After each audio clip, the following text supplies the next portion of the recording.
오늘의 시사평론, 대한민국의 시사 레이더 리엘 파트너스의 이승기 변호사 연결되어 있습니다.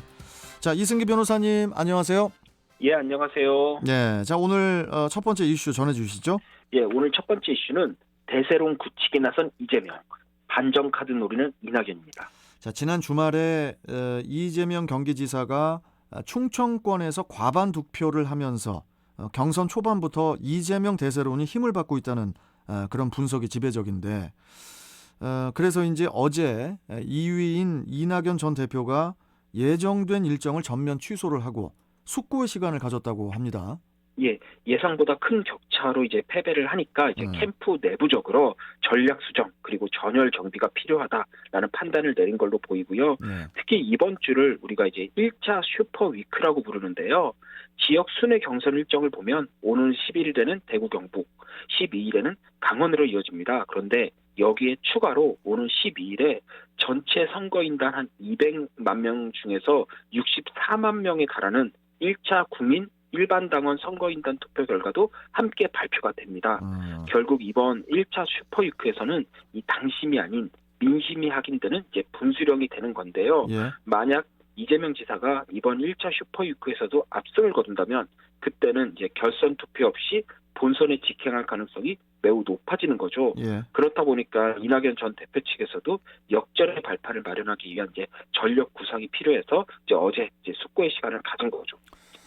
자, 일단 전체적인 흐름을 보면은 이재명 지사가 우세하다는 그런 평가인데요. 앞으로 경선판을 바꿀 변수가 있다면 뭐가 있을까요?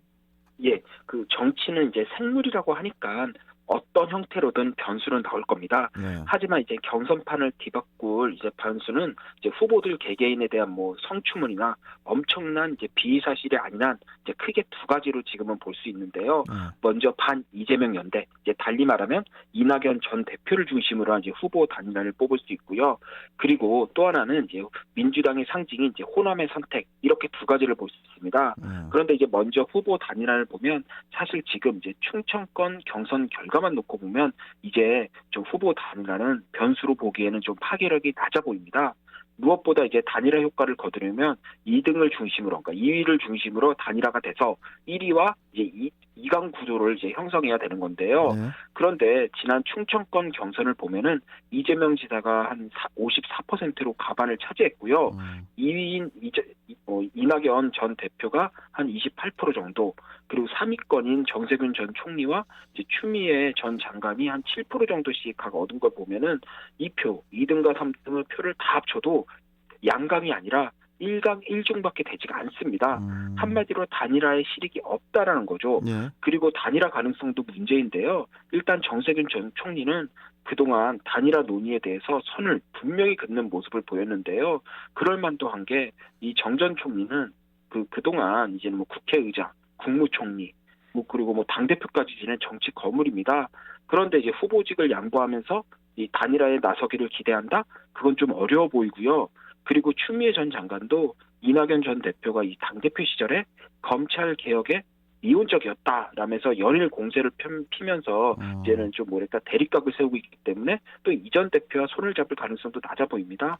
한마디로 뭐 단일화 가능성도 높지 않고 단일화가 돼도 이제 파괴력이 매우 낮다라는 거죠. 그러니까 이제 반 이재명 연대의 가능성이 낮고, 또 만약에 실제 단일화가 이루어져도 현재 시점에서는 경선판에 큰 영향이 없을 거다, 이런 분석이신데, 그렇게 되면은 결국 그 전공법으로 득표율을 높이는 그런 전략밖에 없는 거 아니겠습니까?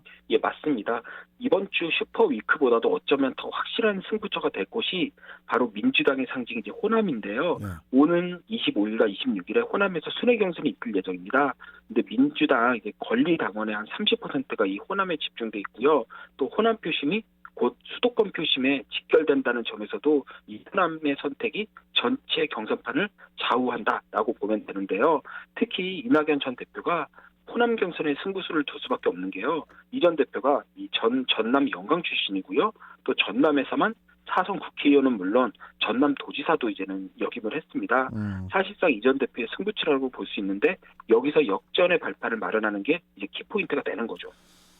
자, 그런데 역대 선거를 보면은 호남이 호남이 출신지보다는 이 본선 경쟁력을 최우선으로 고려하는 이른바 좀 전략적 투표 성향을 보이는데 이거 어떻게 보십니까? 이 부분은? 예, 그렇습니다. 만약 이재명 지사가 이번 주 대구 경북과 강원 등 계속 이어지는 경선에서 지금의 이 상승 추세를 이어간다면 호남 역시도 이길 후보를 뽑아주자는 이 전략적 판단으로 이 지사를 선택할 가능성이 높습니다. 네. 그러다 보니까 이 이낙연 전 대표로서는 호남 경선 이전인 이번 주 순회 경선과 또 1차 선거인단 투표에서 이 지사와의 격차를 의미 있는 수준, 제가 볼 때는 한 10에서 15% 사이 이 안으로까지 좁힌다면 예. 호남에서의 대역전의 발판 마련이 가능하다라고 보고요. 만약에 그게 되지 않는다면 사실상 역전은 이제 거의 힘들지 않나 이렇게 예상을 합니다.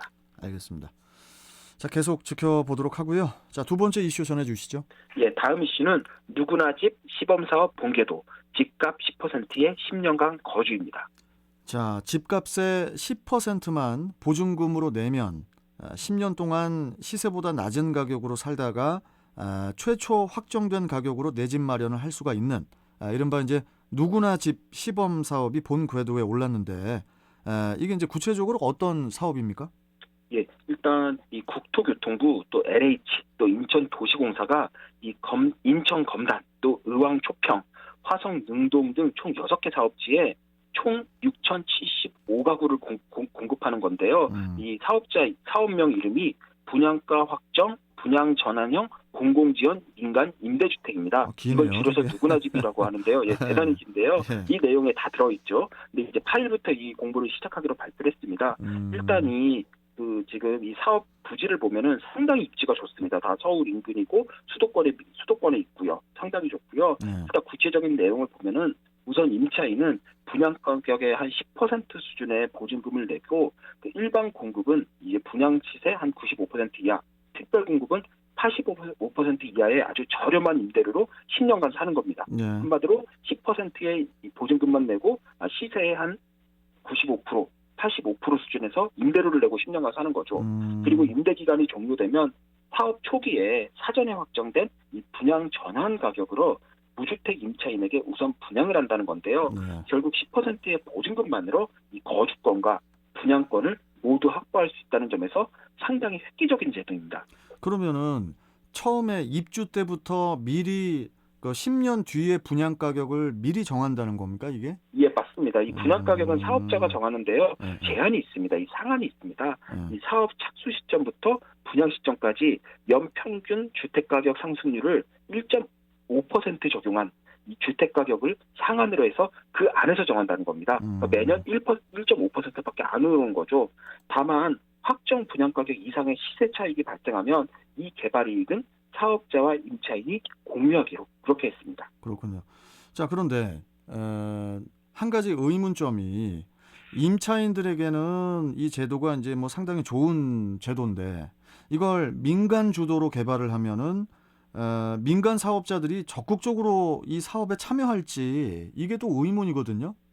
예, 아무래도 이제 시세보다 낮은 가격으로 10년간 임대차를 보장하고 또 나중에는 또 최초 정해진 가격으로 임차인이 집을 소유할 수 있게 하니까 사실 민간 건설사 입장에서는 사업에 참여할 유인이 떨어지는 게 사실입니다. 특히 이게 딜레마가 임차인이 주택 가격이 상승했을 경우에는 분양을 선택해서 이익을 얻을 겁니다. 그렇죠. 하지만 만약에 주택 가격이 하락을 했다. 그러면 분양을 받지 않음으로써 이제는 손실을 회피할 수가 있는데 그렇게 되면 이 민간 사업체가 손실을 다 떠안아야 된다는 점에서 약간 딜레마가 있는 거죠. 그러다 보니까 이 부분에 대한 안전 장치를 마련하는 게 우선이 아닌가 싶은데요.